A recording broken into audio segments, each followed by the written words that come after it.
Pessoal, a questão de número 8, ela trata de um tema que é muito caro à atuação cotidiana da Defensoria Pública, que é a questão do direito à saúde e à concessão judicial de medicamentos.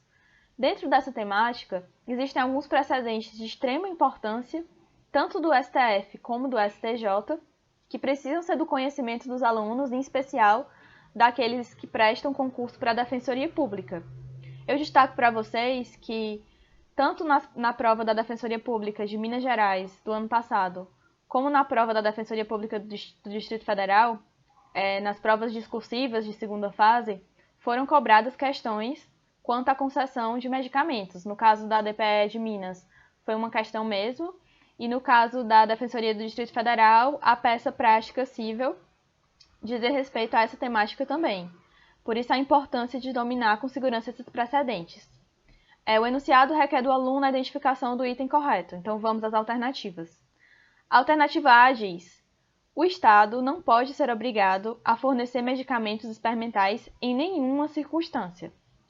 Bom, pessoal, como de rigor na resolução de questões objetivas, a gente tem que ter muito cuidado com expressões absolutas. Aqui, o que torna essa alternativa errada é a questão do em nenhuma circunstância.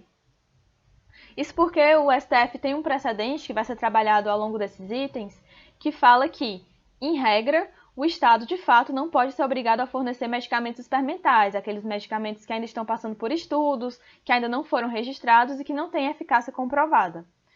Todavia, em circunstâncias excepcionalíssimas e cumpridos determinados requisitos que serão revisados aqui nos comentários, é sim possível que o Estado seja obrigado a fornecer medicamentos experimentais.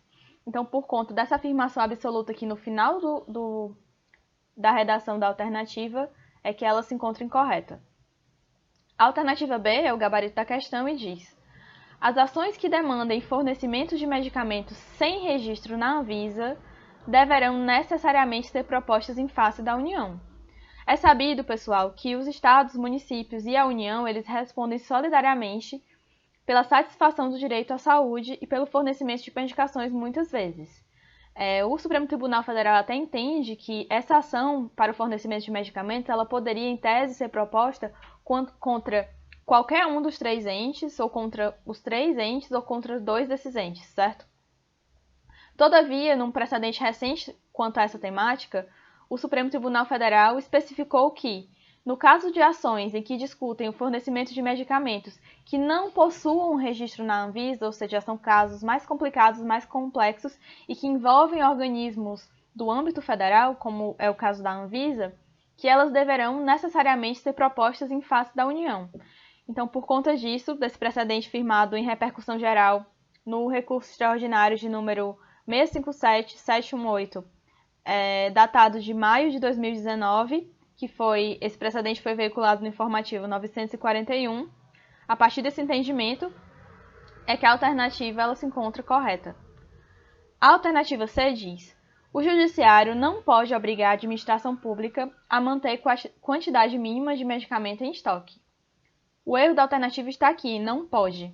Existe um precedente antigo do STF, certo, que data de 2014, que diz que o judiciário pode sim obrigar a administração pública a manter quantidade mínima de medicamento em estoque e que isso não configuraria uma violação do princípio da separação de poderes.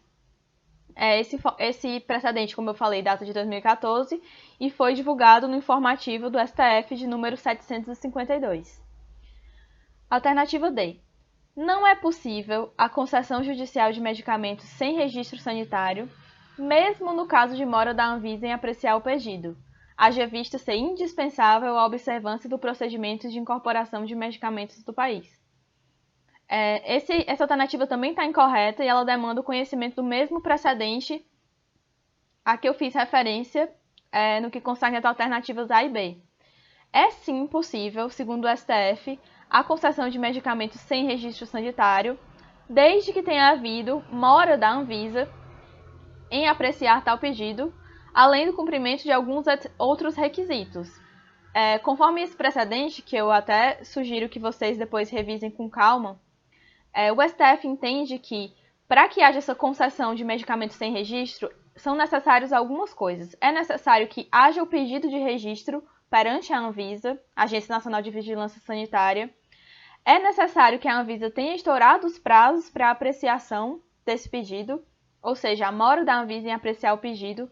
Também é necessário que, ainda que esse medicamento não seja registrado no Brasil, que ele possua registro em algumas das agências de regulação sanitária de outros países, que ele tenha respaldo e registro em alguns outros países, como no Japão ou nos Estados Unidos, por exemplo.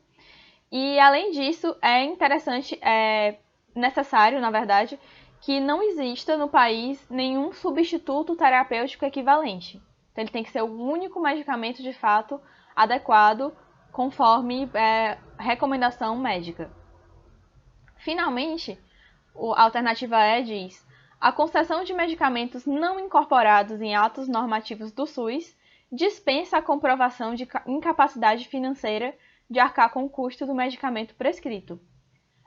Gente, essa alternativa ela já trata principalmente de um precedente não do STF, sim do STJ, certo? O STJ é um precedente que foi divulgado no informativo 633 do STJ, para quem quiser também dar uma olhada com calma, o que eu sugiro. E ele fala que no caso da concessão de medicamentos não incorporados em atos normativos do SUS, reparem na diferença. Nesse caso, a gente não está falando de medicamentos experimentais, daqueles que não têm sequer o registro na Anvisa. A gente está tratando aqui daqueles medicamentos que têm registro na Anvisa, sim, mas que não foram incorporados nos atos normativos de concessão de medicamentos do SUS, ou seja, eles não fazem parte da lista do SUS. Nesse caso, para que eles sejam concedidos e em eventual ação judicial, o STJ entende que também são necessários os cumprimentos de alguns requisitos. Dentre esses requisitos, eles destacam a existência de laudo médico fundamentado e circunstanciado que ateste a adequação, a necessidade, a imprescindibilidade daquela medicação. Também é um requisito para a concessão desses medicamentos não incorporados ao SUS, que a incapacidade financeira de arcar com o custo do medicamento pela pessoa que necessita fazer uso dele. Então, sim, é necessária essa comprovação, por isso a alternativa está incorreta. E, por fim, também é necessário que tenha o registro na Anvisa e que sejam observados os usos autorizados pela agência. Então, mais uma vez, prestem atenção nesses dois precedentes, porque um trata da concessão de medicamentos experimentais que não tem registro na Anvisa, e o outro trata de medicamentos que têm sim registro na Anvisa, ou deveriam ter, mas que não foram incorporados às listas de fornecimento do SUS, certo? Na oitava questão é isso.